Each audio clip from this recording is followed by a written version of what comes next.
Okay, so, I gotta get to my level high magic kindness because there's no way I'm gonna be able to, because if I don't do it, I'm gonna completely think about it the entire time. So, I guess my low is I got to bed late for a very good reason, but I also got up very late this morning. But it's also for a very good reason. I still wish it didn't happen, so that's my low. My high is the fact that America's Got Talent is back. And not just America's Got Talent, it's America's Got Talent Extreme! I'll get to that momentarily.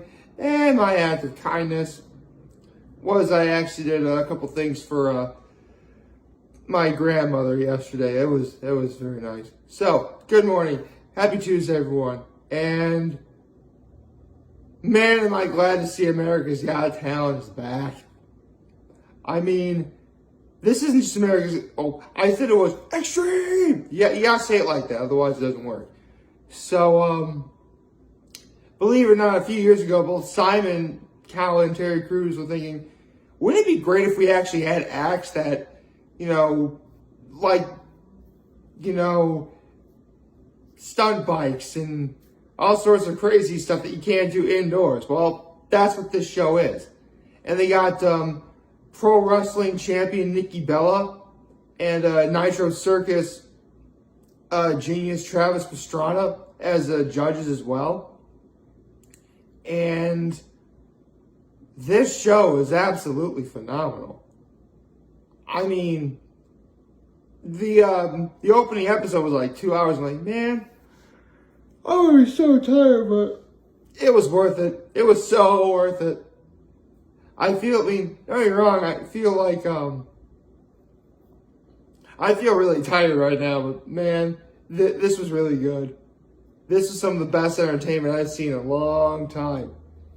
I mean, they gave us what we promised. A guy shot himself out of a cannonball into a ring of fire and back onto a net.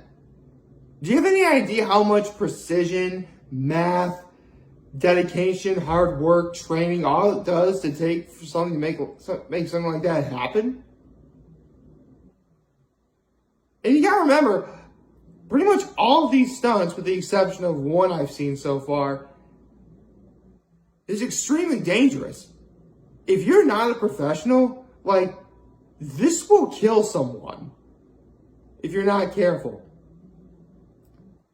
So, I saw a lot of great acts last night. I mean, where would I even begin? The parkour jumper over a bunch of speeding cars. Obviously the human cannonball thing.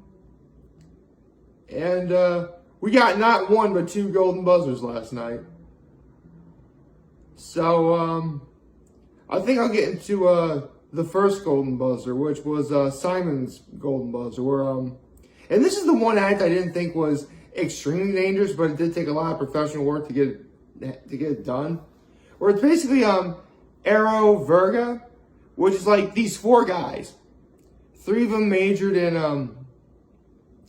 technology studies at I forget what Ivy League school they went to, but then they met this one guy who works in entertainment technology, and they got 150, 160 drones. Yes, drones, as in the ones that fly in the air. And they did this performance entirely at nighttime, pitch black, and the drones are supposed to light up. And they form different patterns and shapes in the sky. It was all choreographed. Dude, Travis Pastrana said that was better than a fireworks show I've ever seen. I have to agree.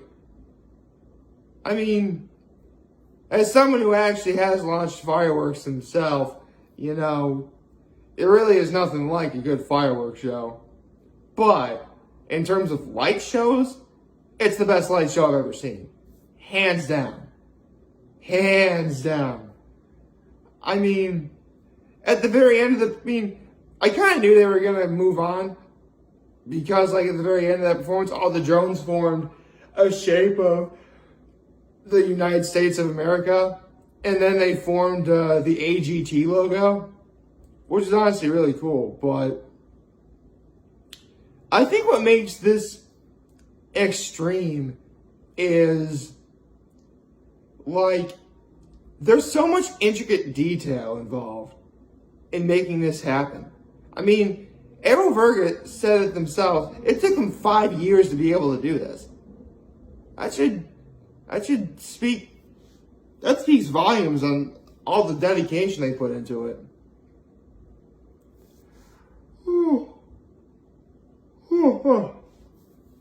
And then there was the other Golden Buzzer by Nikki Bella. And it was a guy who actually Travis Pastrana knows called Wheels. He's a guy in a wheelchair. And basically, his act was he was going to go off of a ramp, do a front flip in the air, land on like another ramp, and like that was it. Now, the first time, he almost did it, but, you know, he kind of fell at the very end. I mean, personally, you know, most people would say, like, that's the end of the act, but not this guy. This guy Wheels right here. He legitimately surprised everyone and did it again.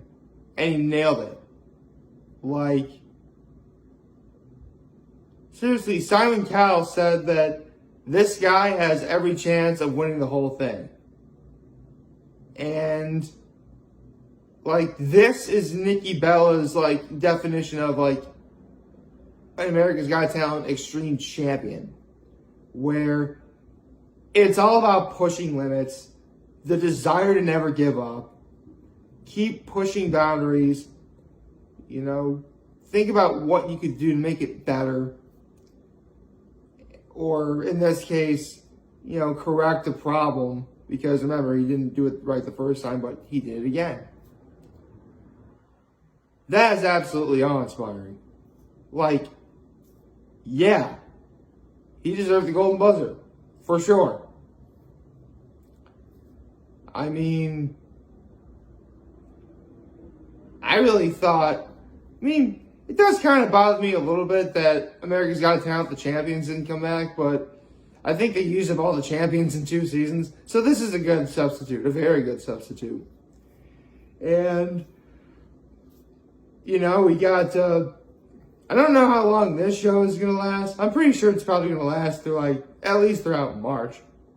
Because, you know, next week is the last day of February. Yeah, I can't believe we're already in the end of February.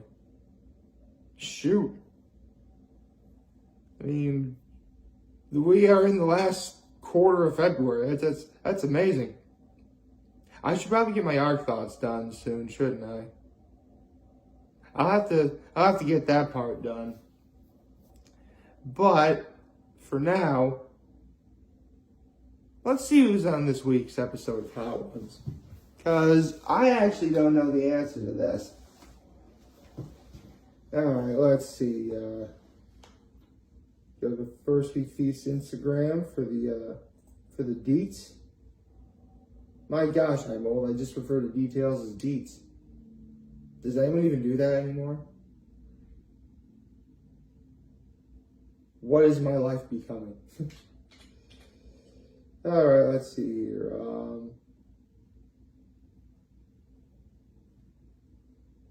Dave Grohl. I don't know who that is. Seems to be a very hairy guy with glasses, very long hair. I gotta look at this guy up. Let's see one. Dave. Okay. He is an American musician, songwriter, filmmaker, and author. And he is best known as the drummer for the Seattle grunge band Nirvana. He's in Nirvana? And then he became the frontman and guitarist for the Foo Fighters? Okay. I think it's about time. there are some things about music history that I do know. And for those of you who don't know, in the 90s, there was a very popular band called Nirvana. And it was led by a very, very, very talented young man known as Kurt Cobain. And their popularity took the world by storm. One problem, though. Kurt Cobain actually had some problems. And eventually, he wound up committing suicide. So, it was after that, the band of Nirvana didn't give up, though.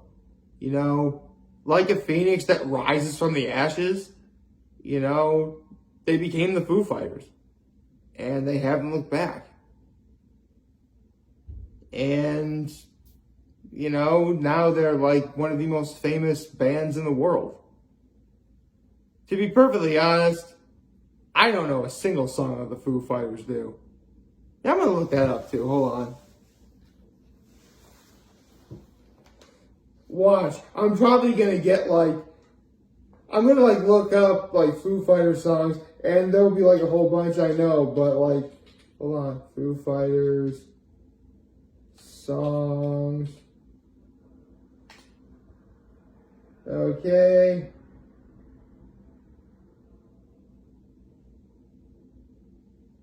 I don't know any of these.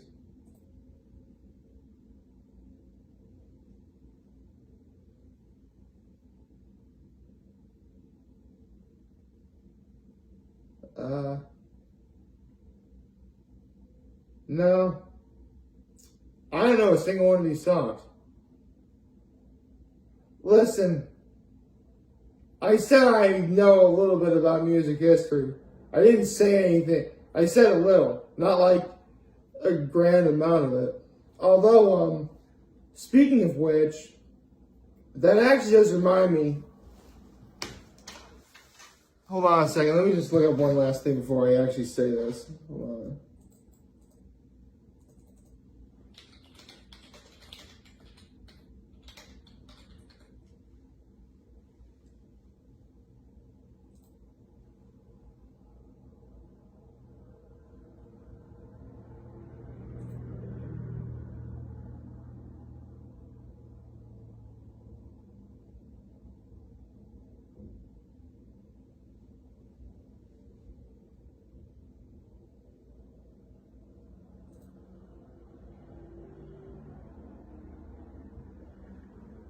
Hold on, one last thing.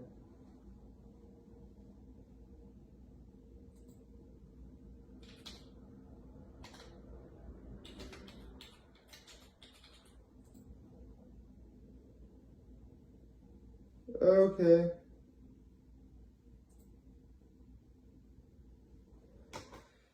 So, okay, never mind. My father actually got this fact wrong. I was going to say there's one fact about my father I didn't mention on his birthday earlier this month. And my father likes to say that he was born the day that music died. When, in actuality, the day that music died was February 3rd. He was born February 5th.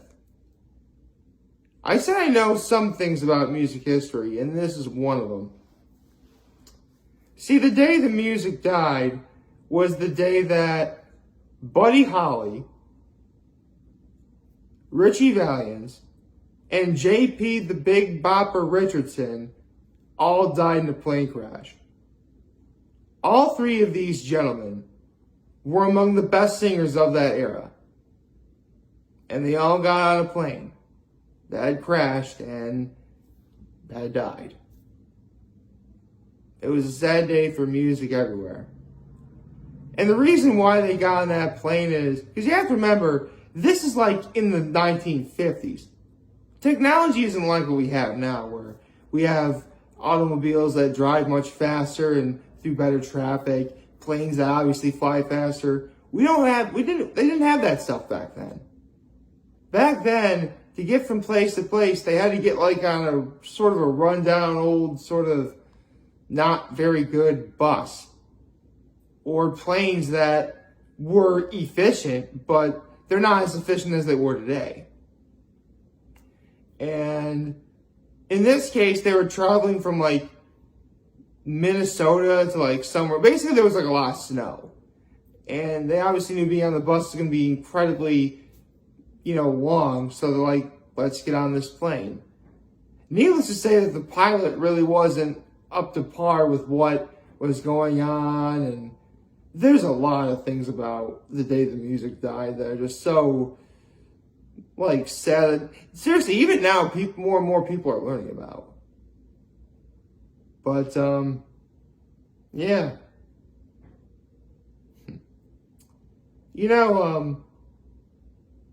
My father's nickname is actually Buddy. And obviously, his nickname is Buddy because his Uncle Nicky, who I'm actually named after, would call him his little buddy. Pretty much everyone in our family started calling him Buddy, and then the name just stuck. He embraced it. But a part of me sometimes thinks, did he embrace it because of Buddy Holly? Truly, that is a mystery. I will have to find out one day. But for now, I think I'll get on with my day today. Like, favorite, share, the subscribe button, follow me on social platforms. You can very homemade video for all of you guys watching. You over and a wonderful, wonderful Tuesday. And remember, you guys want to talk to us, we be here to lend you. Also, you're back. Take care and make good choices. See ya.